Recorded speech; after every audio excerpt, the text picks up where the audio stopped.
Oh no!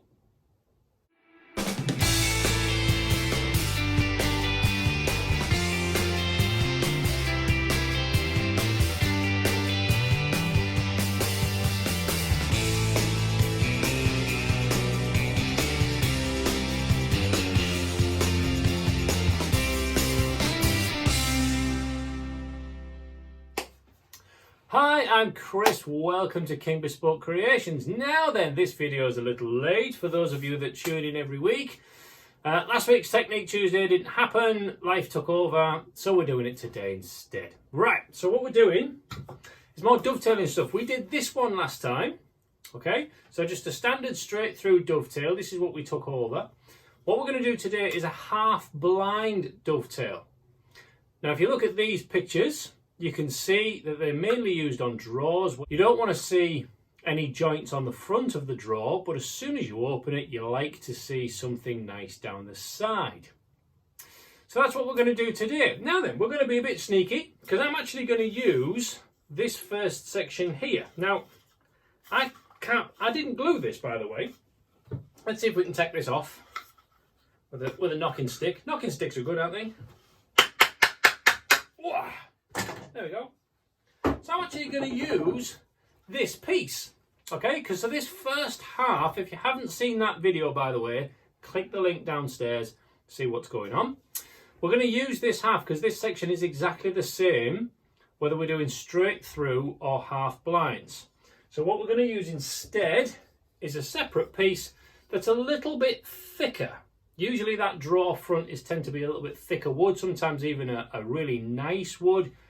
Pine for the sides of the drawers, nice wood on the front. So we need to have them so that they're going to fit in that way on. So you see there's a little bit of excess there. They're going to fit like that, which is a bit of an awkward thing to cut out. So that's what we're going to go and have a look at. So, like we did when we were marking off the single piece, we're going to put our plane down as a nice little stop. Make sure that your wood is beautifully flat before you start. Okay, so let's put that in there, something like that. The rest on there nicely. Oh, that was a good guess. I'm really looking for, as I lay these pieces on top, is that it's flush along this back edge here. So from that section in the middle and on this section here, that it's beautifully flush. So you can see there, we just wanted to come out that little bit there. So that's going to fit quite nicely. If we have a gap there to begin with, you're going to have a gap there to finish. If it's too far in like this, your joint isn't going to fit. If it's too far out, it's going to have a big gap on it. So it's trying to set it so it's beautifully corner to corner, nice width on there and width on there. So once you've got that lined up where you want it, again, taking the sharp pointy knife so we can get right into that very corner in there and just right scoring it as accurately as you can against the edge of those tails. And we need to go all the way around here. Let's put both these inside corners, both of the outside corners. Try and go fairly lightly. It's very easy to put too much pressure on, slip and put a score line all the way out, which we don't want to do. So that's going to get us to there. Now then, we also then need to score across these ends. So just lightly working our way through. And both of those.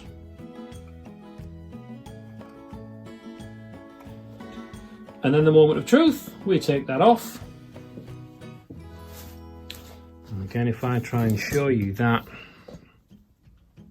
you can now see we have those scribe lines.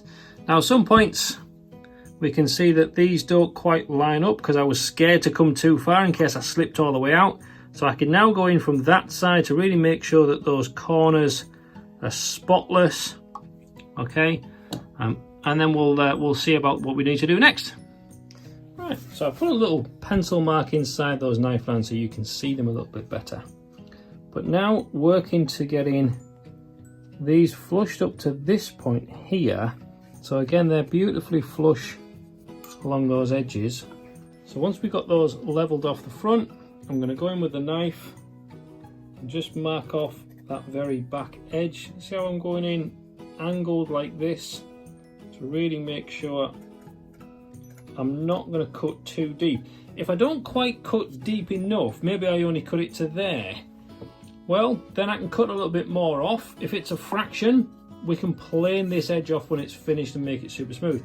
If you cut too deep, well, then your drawer front's not going to fit, it's going to be too short, and then you've got a whole mass of problems and you probably need to build another drawer. So really making sure that these little marks that we've put in from here are the right depth, so they're cut off there. Okay, right, now I'm going to use then straight edge, back to the knife, and I can put my knife into that little groove that I gave that there. I can even then go all the way across. Oops. This is why you keep the ruler on the side you want to keep. It's not the size slipped off that way then, doesn't matter because that's going to be waist side. So we're going to do that. Now we just need to go 90 degrees down on all of these to match up from here what we're going to work with. So let's do that.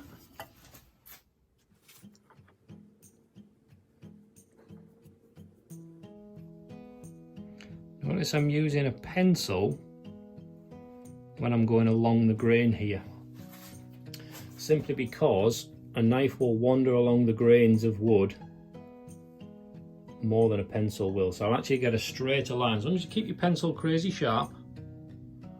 Okay. Right, so now we've got to cut those sections out. Now this is where it gets a little bit awkward compared to the straight through dovetails, because we can't just chop straight across through there with the saw, because obviously we want to keep this bit intact. So we've got to go a little bit diagonally. So I'm going to take my tenon saw, or any other saw that you have. Okay, I'm going to start in there. Notice I'm using my thumb as a stop. What I'm actually doing with my thumb there is I'm not just holding it so it can't go that way, I'm actually pushing it with my thumb into the groove mark here. So I'm starting away from it a little bit, and then with my thumb I'm actually pushing that into that knife mark that we made.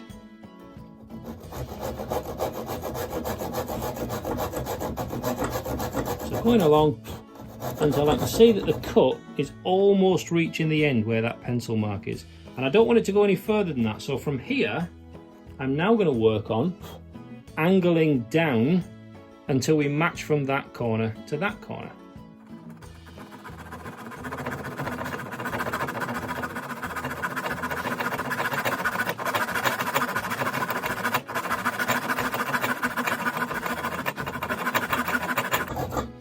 Getting close. Okay. Right, so then do the same thing on all of these other cuts all the way through.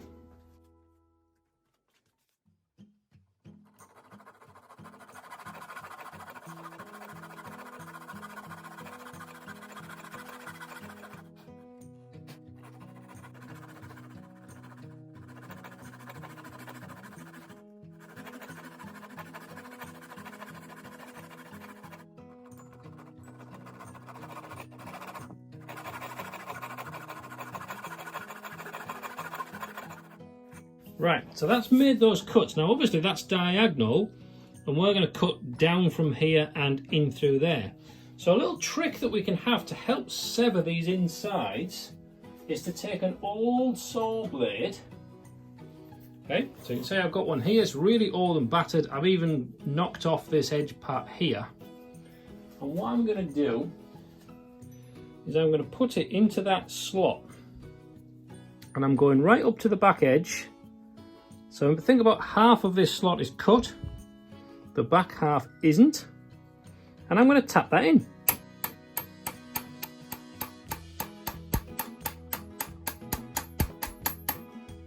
Okay, and what that's done is that's severed those fibres at the back, making it easier for that to chop out. Now we can certainly do that with these two.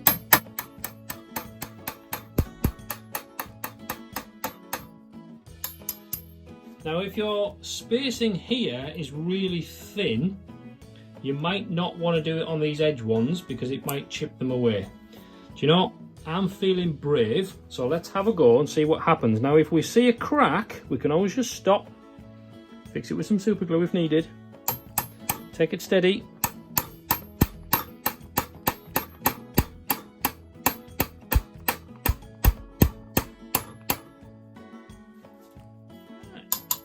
Not too bad, helps if your vise is tight. And then let's try this edge. Now again, just because one side worked doesn't mean the other side's going to stay nice. So let's again take it steady.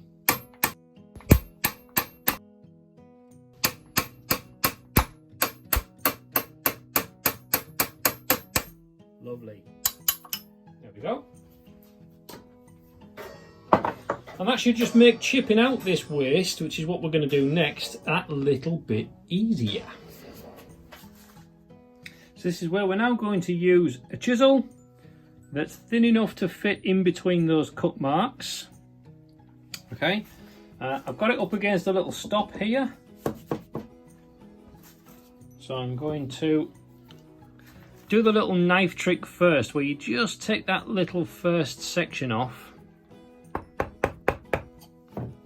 and then chip that away, and then go back in with a knife just to make that knife wall really, really dedicated. If I just went straight into chopping with the chisel there, it would probably push it in and then give us that problem that we didn't want of the cut being too deep. Okay, and then it's just a matter of chipping in that way, chipping down, chipping in, chipping down, until we get rid of it all.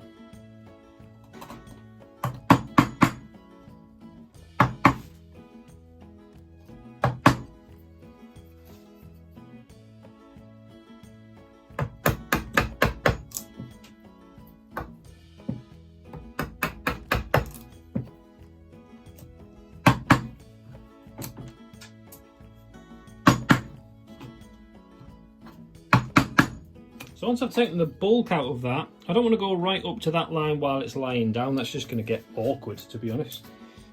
So now we can work on this coming in from here. Now when we're getting closer, like we do with everything when we're chipping away, kind of half things at a time. Don't try and go straight up to that pencil line too early.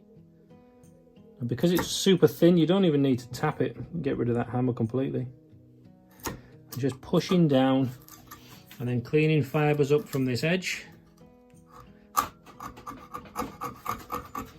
And really kind of get in there and see what's going on in that corner as well. Make sure it's super neat and tidy.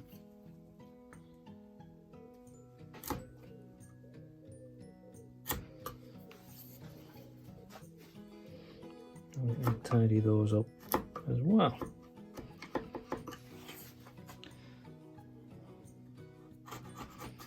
Right. So once we got both sides fairly neat and tidy, notice on here you can just about see a pencil line on here and a pencil line on here from where I did those knife marks and then grooved it out. So that pencil line was more for the camera, but it does actually show us that we're getting super close to where we want to be on all sides there. So I'm going to leave that one, go on to this one, and then I'll show you something that's quite important in a little bit. So here comes the point where we test it. Now I've deliberately done something that I used to do by mistake a lot. Okay, so I've made this, I've gone right up to my lines, and I can actually start to get that in. Okay, now if I then start pushing that in, that actually feels like that's getting tighter. And can you see here, I'm going to stop going from there because I know that this is wrong. Can you see that we've got a gap starting on here already? Now that gap wasn't there when we started. Now I used to have this a lot, and the problem is it's this back inside line. If I take this off again and take this out, the problem comes from this back edge here. okay, this needs to be perfectly straight. Now you probably can't see on the camera, but it slopes in at the moment like this. And we want to make sure that that's perfectly straight. Now whether you use a caliper or anything like that, to make sure that we're running parallel with this back edge along here, and that should stop that from pulling apart as you knock that in. Okay, so here I've got some Vernier calipers on that leading edge. It's 7.2 millimeters, and I can't even begin to push that down. So if I go right the way down to the bottom and then close it up, it's 8.1, so it's nearly a full millimeter out, which will give you a full millimeter gap at this side as you bash that in. So that's quite a long way. So coming in again, really making sure, again, we're kind of tight up against at the beginning, and we're running in line with this, trying to get the chisel to run in line with this as I'm looking straight down. I'm just pushing, I'm not using a hammer, and I'm taking off what I think is a decent amount. Now if anything, we could even go slightly inboard, but very, very marginal.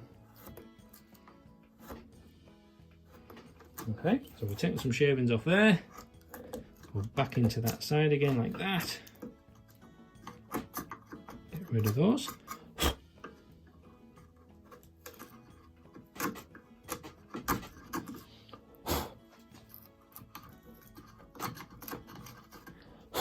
And how does that look? I go in there, get that little piece out with that. That's looking a bit better. There we go, 7.1 all the way down to the floor. That's what we need to get.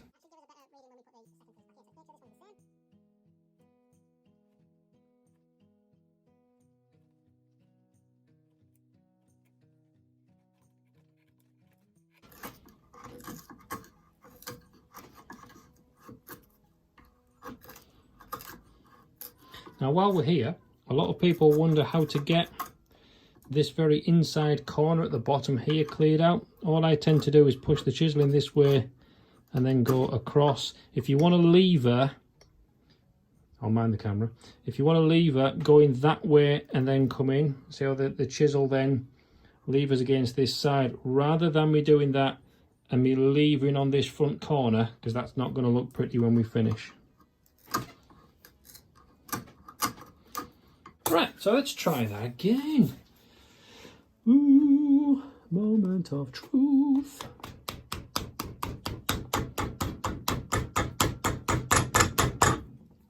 Much better. And there we are, 1/2 blind dovetail. So we can see that the draw front would sit like that. And as soon as you open the drawer, you're just faced with this loveliness that comes through all the way out. So there we go. You could make these different sizes. So again, on a larger, deeper drawer, you can put more of these in and make them slightly different sizes just to personalize them as well. Make sure it's very handmade. Okay, so that's how we're going to do that. Don't they look fantastic? Please go and try those. They're a super way to make drawers and to really start getting into that hand tool stuff. Right, we've got a sharpening video coming up next week. Okay, so we're going to show you how I sharpen my tools, my flat chisels and my plane blades without spending £1 million on diamond stones and all the other different types of stones that we can have. That gets all really confusing. I'm going to simplify it all off, make it super easy to get consistent, quick results as well. Sharpening isn't something that I particularly enjoy. Some people go really crazy for it. It's something that's a needed thing. Okay, your chisels and your planes need to be super sharp to get anything like the joinery that we want to do accurately and cleanly.